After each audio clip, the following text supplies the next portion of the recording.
troubles here. An exile uprising or something like that? No, it wasn't anything like that. The Special Service Unit attacked the exile camp. They destroyed it. People were killed. Oh, that's terrible. You weren't able to see your husband on television then? Yes, Oh. we saw. I thought that he was wonderful. Didn't you? Positively inspiring. Yes. I mean, it gave me a great deal of hope that maybe there was going to be an end to all this. Well, for the moment, I imagine you're glad to be getting away from all the troubles. Oh, that's why we're here. We're going to move you. Oh, just wait until you see your new house. It's fabulous. Who decided this? Well, I don't know. I assume your husband. It's all been arranged. His headquarters are in Omaha. I need to talk to my husband. But they said... No, please. I appreciate your position, but it's all I can do.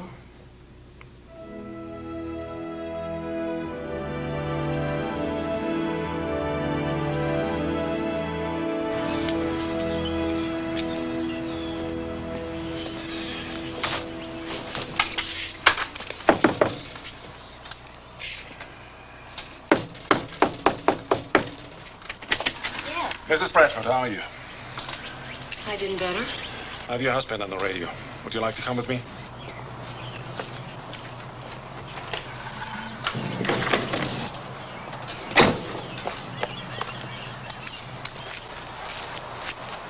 Up there.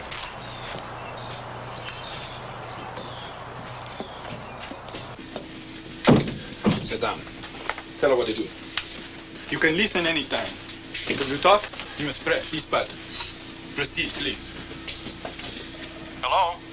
Amanda? Peter, Listen. we saw you on television. You looked great.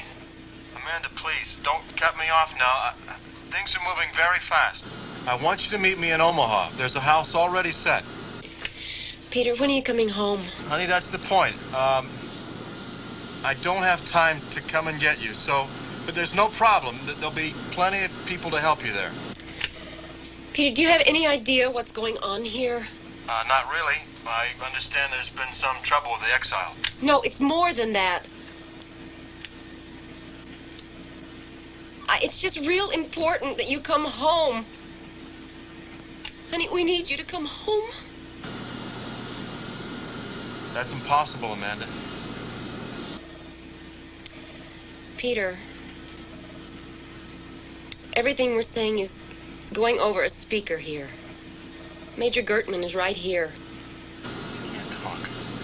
Gertman is right there, and she's afraid if she leaves that Unit will do something to the town or the people. Look, I'm going to put the colonel on. You can leave it on the speaker.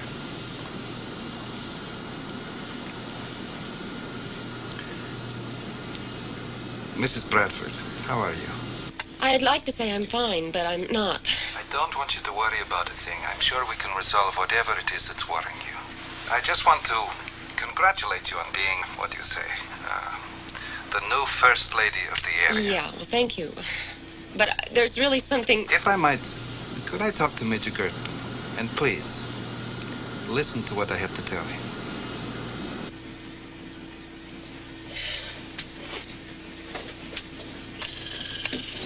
Major Gertman, sir. What is the status? Towarisz Polkownik. English, Major. The status. Genosse Oberst, ich habe die Anweisung gegeben und die... English, please, Major. Sir, I must protest. This is a community filled with insubordination. The rebellious behavior of the exiles, abetted by certain townspeople... I am assured by the Governor General that the local authorities are in a position to maintain order. Sir, I must protest in the strongest possible terms. It is now 1100 hours.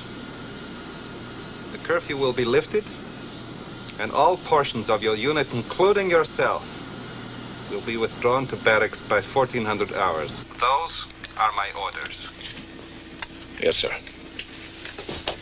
Mrs. Bradford, are you there? Yes, Colonel. Are you satisfied you will be able to leave? I guess so. Thank you. You may feel that your friends and neighbors need you, but your husband needs you as well.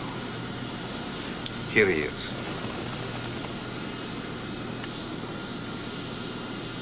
Amanda? Some things can never be fixed. Sweetheart. It's going to be okay. Better not look like the White House, that's all I have to say. You'll make it a castle. I love you.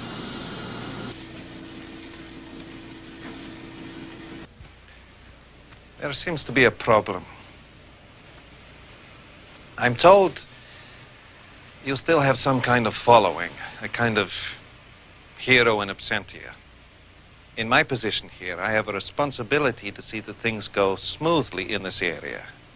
Now, your behavior, your presence here, seems to be disruptive. Now, what if we execute you? That would certainly end it from one standpoint, but would that make you into a martyr? More of a threat dead than alive?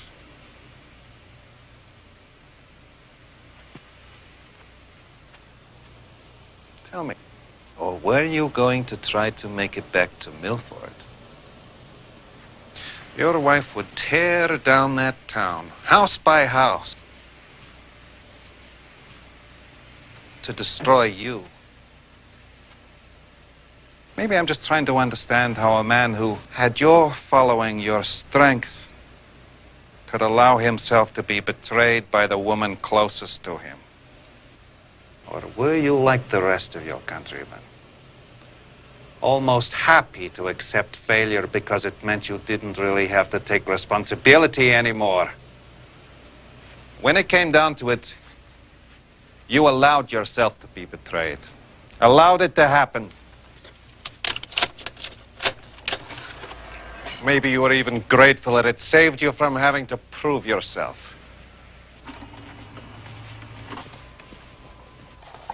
And this debate will be the only time the three candidates have faced each other. The independent candidate, Massachusetts Congressman Devin Milford, has just arrived. We'll see if we can't get a word with Congressman Milford.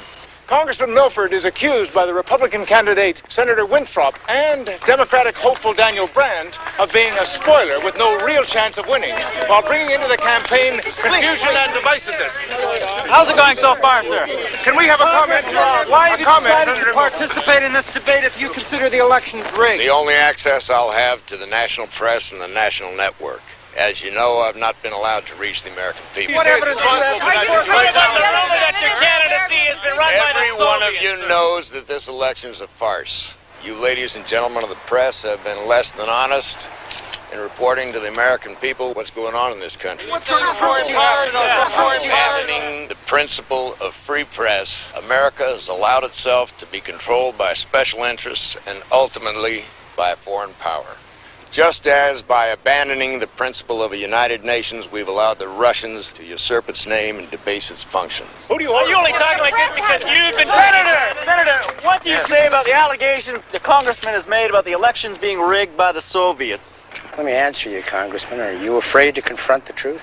I'm asking for the truth, Senator. I'm absolutely amazed that any American, let alone a candidate for the top office of the land, would have that kind of demoralized, defeated picture of this great country of ours. I mean, I travel across this country back and forth, and I see us on the verge of a wonderful, dynamic, productive future. Many of these ladies and gentlemen of the press have traveled with me. Have you seen any Russian troops? No. Well, hell, we've gone through the tough times, but we're coming out of them.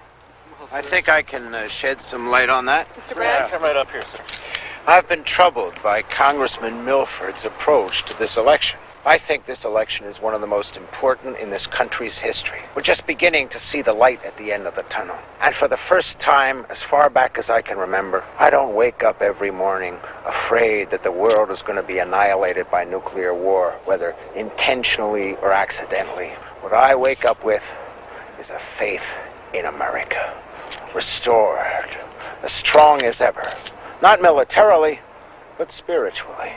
And I wonder who wants a weak and divided America. Something which would come about through the same kind of campaign that Devin Milford is running, sowing seeds of doubt of division. And I wonder who would think of this election as a chance to gain control which they do not already have. Let's get past the innuendos and talk about some facts. These are not innuendos, sir. I have proof. Where's the proof? Where's it from, Mr. Brand? Where's it from? Where's the proof come from, Mr. Brand? Charles Abernathy, the State Department correspondent for the Washington Star, has this afternoon brought forth some astounding evidence that proves not only that Congressman Milford is a sham candidate, but also that he is a traitor to his country. Congressman, you're responsible. Watch it. Like that. Are you going to comment your reaction? Where did you get this? Where did you get this? I accuse you, Devin Milford, of being a Soviet agent, and you have been one since you returned from Vietnam. And your wife. What the hell is Let him talk. Let him talk. Let him talk. Your wife. You leave my wife out of this. Has for the past 3 years been forced by her husband, her agent husband, to sleep with the Soviet KGB. Hey, come on! Where did you get this? Look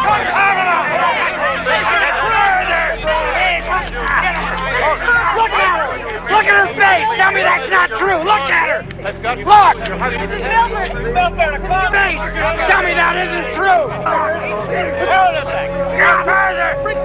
She was, of course, seen as a martyr. The best political platform. Martyrdom.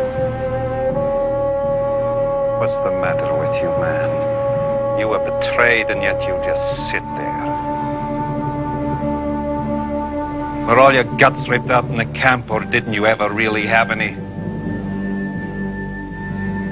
My grandfather spent years in a camp that would make the one you were in look like a vacation. And yet with his last breath, his last ounce of strength, he was never beaten. Destroyed, but never. Damn you! Damn you! Damn you for forcing your way into my life.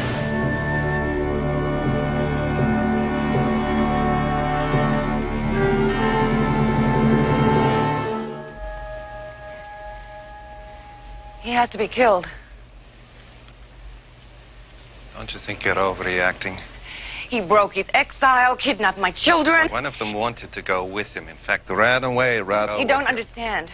You've never understood. It is not the children. It's me.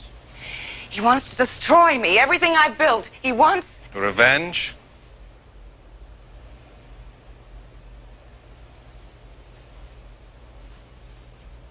You admire him. I should have seen it before. You won't help me because you want to protect him. Don't be ridiculous. There, you see something of yourself, don't you? He was weak. He let you destroy him. Oh, yes. You would have done it better. It's too bad you weren't Devin. You think you might have saved your fantasy of America. That's it, isn't it?